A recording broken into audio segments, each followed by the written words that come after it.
Topik firman Tuhan pada hari ini diambil dari buku Wahyu, kitab yang terakhir, ditulis oleh Rasul Yohanes. Dengan topik barang siapa yang menang, barang siapa yang menang.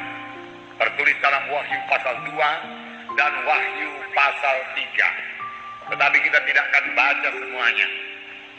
Tetapi biarlah kita mengetahui bahwa Tuhan menghendaki semua anak-anaknya menang. Dara dan saya menang. Itulah kehendak Tuhan. Sama sebagaimana Yesus telah menang. Tuhan Yesuslah contoh kita. Tuhan Yesuslah teladan kita. Dalam kitab Wahyu berkali-kali dikatakan, barang siapa menang, barang siapa menang.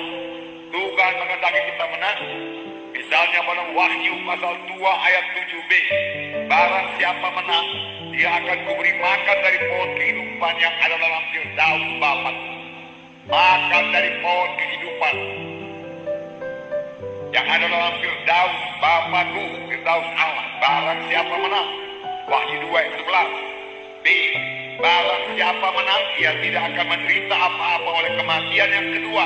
Ia tidak mengalami apa-apa dari kematian yang kedua. Tidak masuk dalam kematian yang kedua. Wahyu 2 ayat 17. Barang siapa menang, kepadanya akan kuberikan dari mana yang tersembunyi, dan aku akan mengaruniakan kepadanya batu putih yang di atasnya tertulis nama baru, yang tidak diketahui oleh siapapun selain oleh yang menerimanya, dan seterusnya dan seterusnya. Kalau saudara baca dalam buku Wahyu, ada sekitar 22 kali dikatakan barang siapa yang menang. Perkataan menang, menang. Tuhan menghendaki kita menang, menang. Tentunya kalau menang ada peperangan. Tanpa peperangan juga tidak ada kemenangan. Tetapi biarlah kita ingat bahwasanya musuh kita bukanlah darah dan daging. Musuh kita bukanlah manusia. Kita harus mengasihi sesama manusia. Bahkan biarlah hati kita tergerak oleh belas kasihan melihat jiwa-jiwa yang keberangan, melihat jiwa-jiwa yang belum selamat. Karena tanpa Tuhan Yesus dalam hatinya, walaupun mereka ke gereja, mereka akan terhilang juga. Hilang selama-lamanya dalam neraka yang kekal. Ini harus membuat hati kita jatuh kasihan kepada mereka. Jadi manusia bukanlah musuh kita.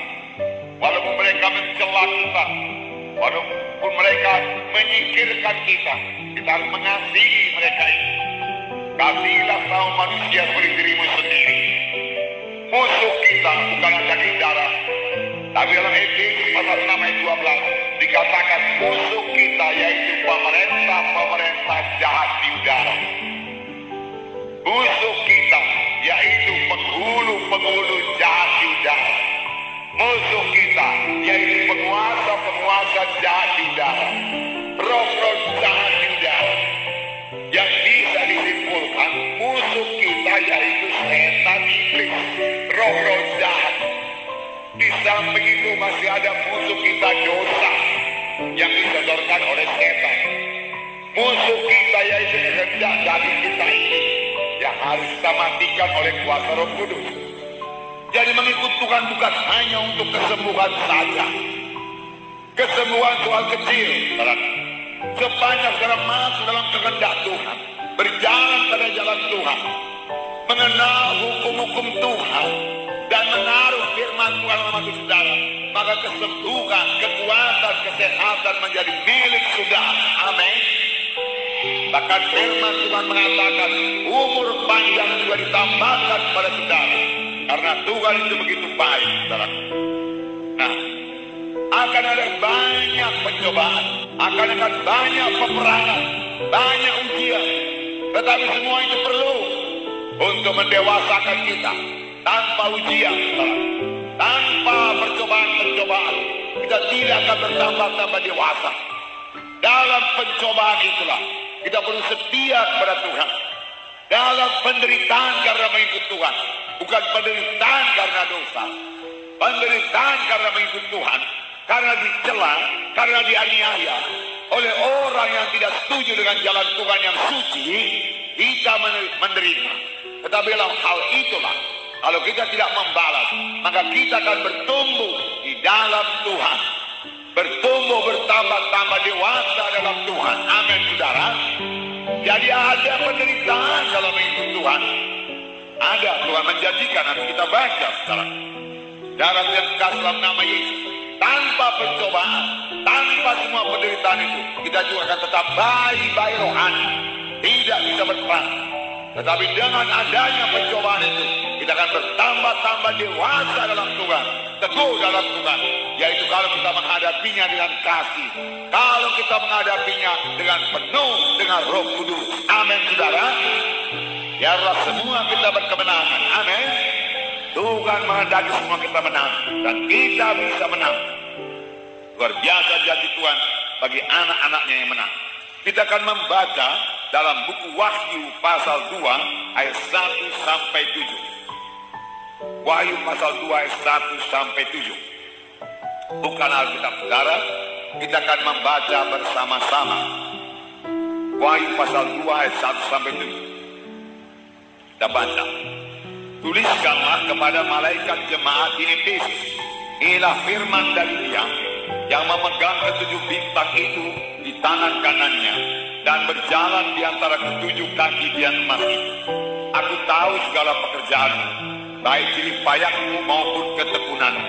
Aku tahu bahwa engkau tidak dapat sabar terhadap orang-orang jahat, bahwa engkau telah mencobai mereka yang menyebut dirinya rasul, tetapi yang sebenarnya tidak demikian, bahwa engkau telah mendapati mereka pendusta, dan engkau tetap sabar dan menderita karena namaku, dan engkau tidak mengenal lelah. Namun demikian aku mencela engkau, karena engkau telah meninggalkan kasihmu yang semula. Sebab itu ingatlah betapa dalamnya engkau telah jatuh. Bertobatlah dan lakukanlah lagi apa yang semula engkau lakukan. Jika tidak demikian, aku akan datang kepadamu, dan aku akan mengambil kaki Dianmu dari tempatnya, jikalau engkau tidak bertobat. Tetapi ini yang ada padamu, yaitu engkau membenci segala perbuatan pengikut-pengikut Nikolaus, yang juga membenci. Siapa yang bertelinga hendaklah ia mendengarkan apa yang dikatakan Roh kepada jemaat-jemaat. Barang siapa menang, dia akan kuberi makan dari pohon kehidupan yang ada dalam taman Firdaus Allah. Nah, ada beberapa hal-hal yang dipuji Tuhan dari sidang Efesus ini. Aku tahu segala pekerjaanmu. Jadi sidang Efesus masih melayani. Bahkan segala jerih payahmu, jadi dia melayani dengan sungguh-sungguh.